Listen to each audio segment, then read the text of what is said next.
I'm going to show you how I built this wooden medicine cabinet out of 1x4 boards.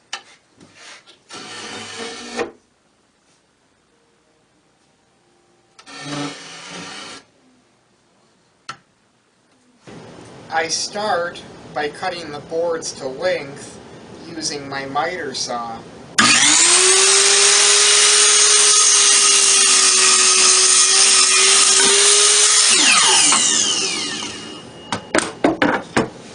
The main pieces that are used to construct the cabinet are all 1x4 wood. There are 7 30-inch long pieces and 6 16-inch long pieces. I am going to be using pocket holes to assemble the cabinet, and to make the pocket holes I am going to be using my Craig pocket hole jig. Now for most of the pocket holes I will be using this mini single hole jig. Now because the wood is 3/4 of an inch thick, I can just align the jig to the edge of the board. I've already marked where it needs to go and clamp it on. Now if the wood was a different thickness, I'd have to refer to the instructions as to how to position the jig. I also need to set up a stop collar on my drill bit, and to do that I'm using the gauge provided with my larger Craig jig kit.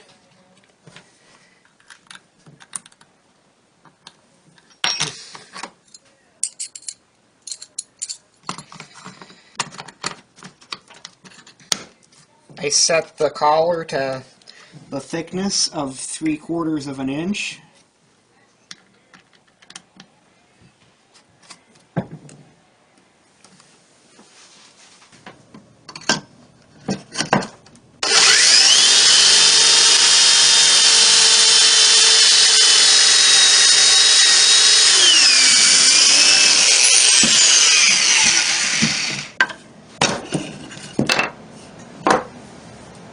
To make the pocket holes to hold the pieces of the door together, I'm using this larger 2-hole Craig jig. First, I set it to the thickness of the wood, which is 3/4 of an inch. Then I clamp it on. This time I'm just aligning it to the end of the board.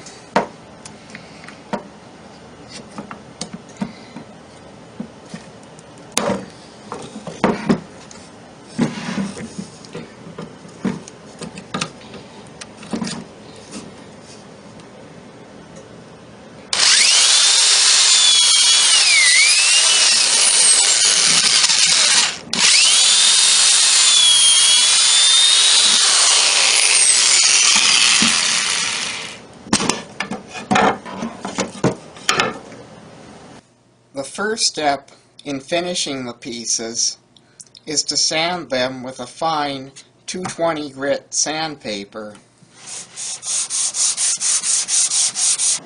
To get rid of the dust, what I do is I go over the boards with a vacuum cleaner.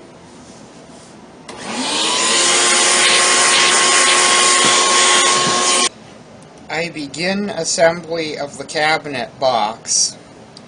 It'll be held together with 1 1/4 inch pocket hole screws. The corner clamps keep the boards in alignment while I screw them together.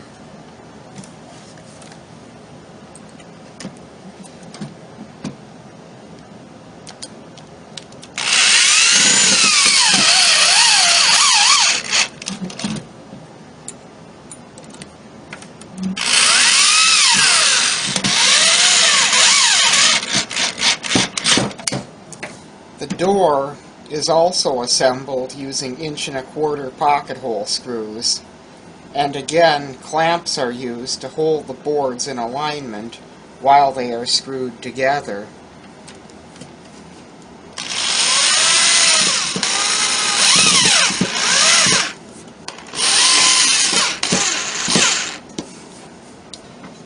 I cut these blocks of wood specially for spacing the shelves. They're 9 inches long, which is the shelf spacing on this cabinet. Bottom 9 inches, shelf 9 inches, shelf 9 inches, top. So I just insert those into place, and I use this other clamp here to hold the shelf in position while I screw it in with yet more 1 1/4 inch pocket hole screws.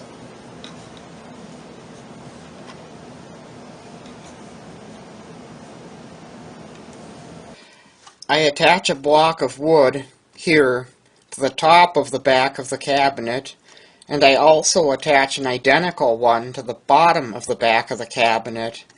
These will be used for screwing the cabinet to the wall.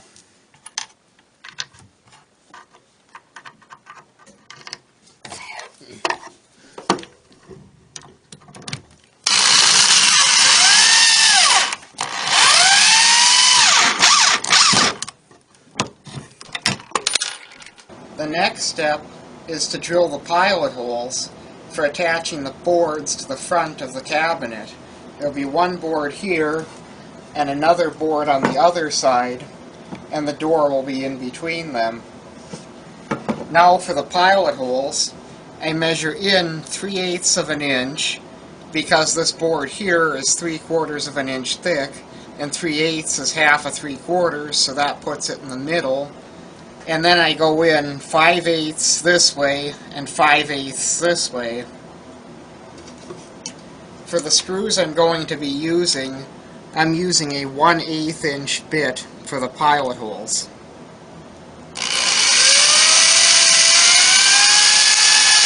The boards are attached using 1 1/4 inch long screws.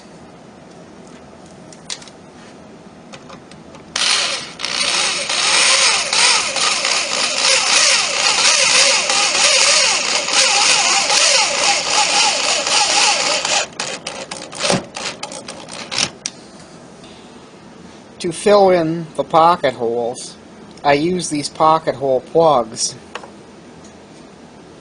What I do is I take a small amount of wood glue and put it into the pocket hole.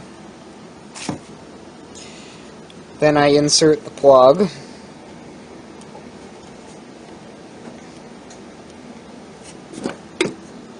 Give it a little tap,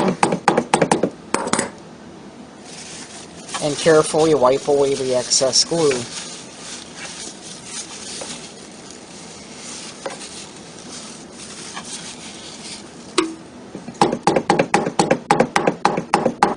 After the glue is dry, the plugs will need to be sanded down a bit.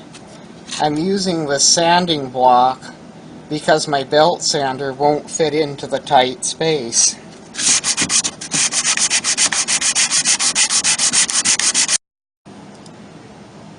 I paint the screw heads on the front of the cabinet with a little bit of white paint to blend in with the white stain that's been used on the boards.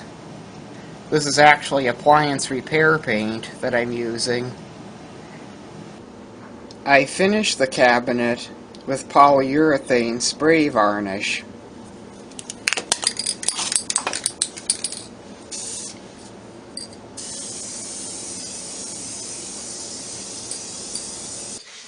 After applying the varnish, I buff the surface of the cabinet using steel wool.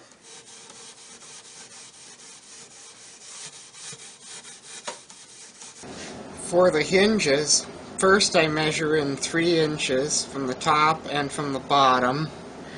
Then I align each hinge with the mark I made.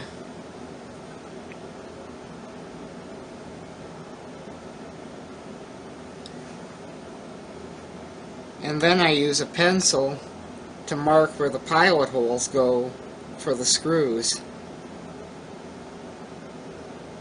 To drill the hinge pilot holes, I use a 5/64 inch drill bit that's set up to be short enough as to not penetrate all the way through the wood.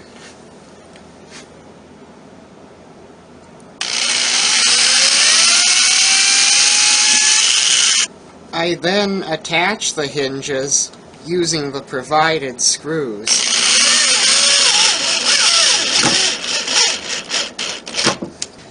To install the doorknob, I first measure half the height of the door, which is 15 inches, and then I measure in 3/4 of an inch from the edge of the door, and I drill a 3/16 hole.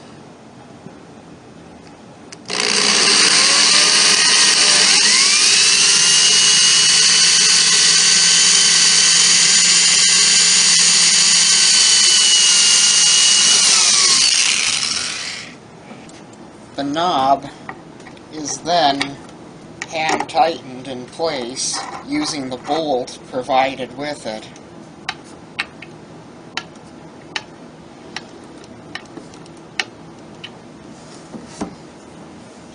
To install the magnetic catch, I first use a clamp to hold it where I want it, and then I screw it in position. This one also uses 5/64 inch pilot holes.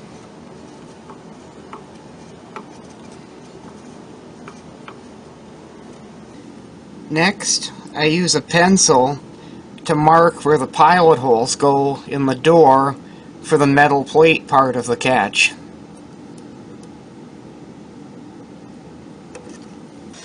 Once the pilot holes are drilled, I use screws to anchor the plate in place.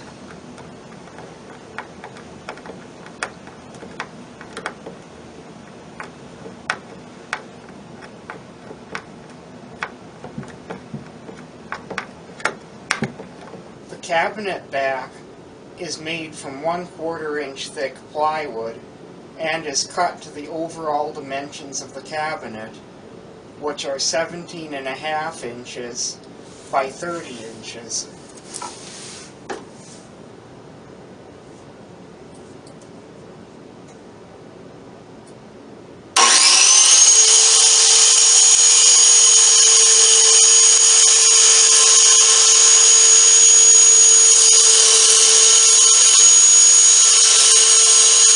After applying white stain and varnish to match the rest of the cabinet, I give the cabinet back a buffing with steel wool.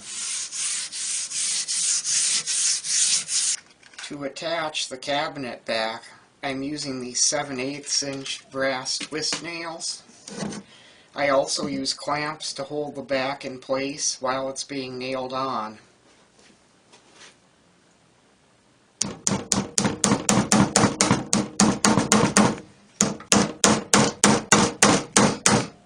This is the completed medicine cabinet.